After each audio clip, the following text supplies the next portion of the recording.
कई साल पहले की बात है। एक बहुत बड़े राज्य पर एक राजा राज्य करता था। उसकी दो राजकुमारियां थीं। बड़ी का नाम चारुलता था और छोटी का नाम पद्मावती था। चारुलता बहुत घमंडी और स्वार्थी थी। वहीं पद्मावती बहुत ही सुंदर तथा दूसरों की मदद करने वाली राजकुमारी थी। उसे थोड़ा सा भी घमंड नहीं था। एक बार राजा ने दोनों राजकुमारियों से एक प्रश्न करा कि तुम किसकी किस्मत का खाती हो। बड़ी राजकुमारी ने उत्तर दिया, पिता महाराज, मैं आपकी किस्मत का खाती हूँ। आप राजा हैं, इसलिए मैं राजकुमारी बन पाई हूँ। छोटी राजकुमारी कहती है, इस पूरी दुनिया को बनाने वाले ईश्वर ने ही मेरी किस्मत बनाई है, इसलिए मैं मेरी किस्मत का खाती हूँ।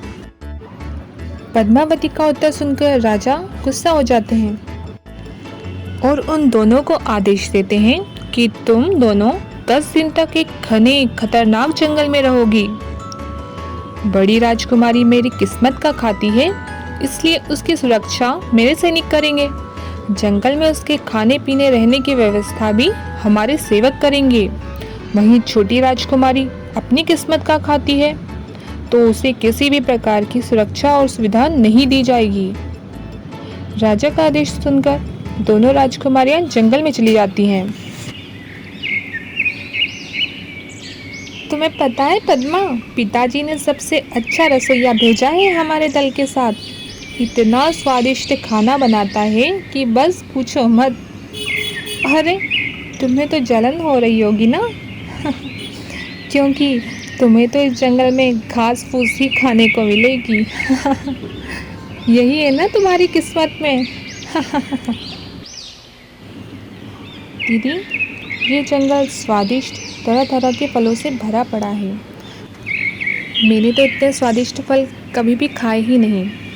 रास्ते खाना तो मैं रोज़ ही खाती थी। मेरी किस्मत बहुत अच्छी है जो मैं इस जंगल में आई और इतने स्वादिष्ट फल खा पाई। स्वादिष्ट फल तो तुमने खा लिए, पर रात, तुम्हें पता है इस जंगल में भयानक जंगली जानवर हैं। साथ ही यहाँ एक खतरनाक राक्षस भी रहता है और बिना बिछुनों के कैसे सोओगी जमीन पर। तरह तरह के सांप घूमते हैं यहाँ पर। दीदी, राजमहल के नरम बिछोने पर तो कई बार सोई हूँ। चलो इस बार इन प्राकृतिक पत्तों पर भी सोने का अनुभव लेकर देख लेती हूँ। आखिर जंगल के वनवासी भी तो इन नरम पत्तों पर ही सोते हैं। देखते हैं। अरे देखो, कितने खूबसूरत फूल हैं। ऐसे फूल तो मैंने कभी देखे ही नहीं। मैंने कहा था ना दीदी, इस जंगल में जो है वो बहुत ही अनूठा और खूबसूरत है। हाँ, लेकिन जंगली भी है। अभी के अभी सैनिकों को बुला के ये सारे पौधे उखाड़ कर अपने राजबाग में लगवा देती हूँ। नहीं दीदी, ये जंगल की संपदा है, इसे नष्ट नहीं करना चाहिए। चारुलता के फूल तोड़ते ही तेज आंधी चलने लगती है। अरे ये क्या हो रहा है? अचानक आंधी किससे चलने लगी? हो, ये फूल किसने तोड़ा? अरे ये भयानक राक्षस, तो ये बगीचा इसका था। देखो, मैंने ये फूल नहीं तोड़े हैं, मेरी बहन पद्मावती ने तोड़े हैं। तुम्हें जो भी सजा देना है तुम इसे ही देना, इसी ने तोड़े हैं फूल। दीदी, ये क्या कह रही हैं आप? तुम्हें तुम्हारी किस्मत पर बहुत घमंड है ना, तो उसकी परीक्षा का यही सही समय है। अब देखते हैं तुम्हारी किस्मत तुम्हें बचाती है या मरवाती है। मैं सैनिकों के पास जा रही हूँ। ओह, तो क्या ये फूल तुमने तोड़े हैं? जी। पद्मावती भयानक राक्षस को देखकर बेहोश हो जाती है। जब उसकी आँख खुलती है तो वो राक्षस उसके सामने बैठा होता है।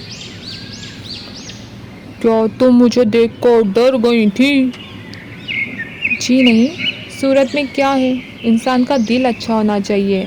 अगर आपकी सूरत अच्छी है और आपका व्यवहार खराब है तो कोई भी आपको अच्छा नहीं कहेगा। मुझे पता है, तुम्हारी बहन ही मेरे बगीचे को बर्बाद कर रही थी। मैंने उसे उसके तंबू और उसके सैनिकों सहित आंधी में उड़ा दिया। ये आप क्या कह रहे हैं? तभी एक सांप आके राक्षस को काटता है। पद्मावती राक्षस को धक्का देके बचा लेती है। बचिए सांप। ये तुमने क्या किया?